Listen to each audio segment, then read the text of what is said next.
Much for joining us tonight. A judge is considering lifting an order preventing the release of video showing an officer-involved shooting. That dashcam video was captured in 2022 when a Rusk County sheriff's sergeant shot and killed a 29-year-old man in Turnertown. In federal court today, both sides made it very clear where they stand on this issue. He did not deserve to die in the manner that he did. And that's why that video needs to come out. A passionate plea from the family of Timothy Michael Randall, an unarmed Price man killed in a shooting involving Rusk County Sheriff's Sergeant Shane Iverson in September 2022. Iverson was later no-billed by a grand jury, meaning he was never charged with a crime.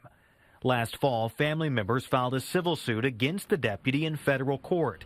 And today, a judge heard arguments concerning a protective order that keeps dashcam video of the shooting out of the public eye. I understand that he deserves a fair trial,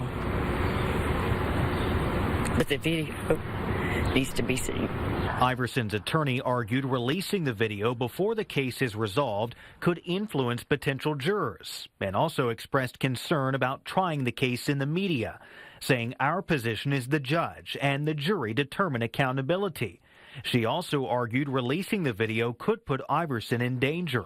In response, attorneys representing Randall's family argued law enforcement has already publicly portrayed this as a case of self-defense, something they say the video contradicts. It's obvious why they want the protective order, because I think once the public sees this video, they will clearly show and understand that Sergeant Iverson was an out-of-control police officer who murdered an individual on the side of the road without any probable cause whatsoever. Based off comments stated in today's hearing by attorney Joseph Oxman and the judge, the video shows Randall was shot while turned away from the deputy.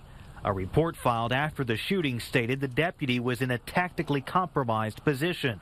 When we asked whether or not the grand jury ever saw the video, Rusk County District Attorney Michael Jimerson declined comment. I can't imagine that they did, since they no-billed the case. If they had seen the video, he would have been indicted. I'm quite confident. I think there will be great interest amongst the Federal Department of Justice to potentially bring criminal charges against Sergeant Iverson. As for when the judge could issue a ruling on that video, attorneys for the plaintiff believe a decision will come in about a week.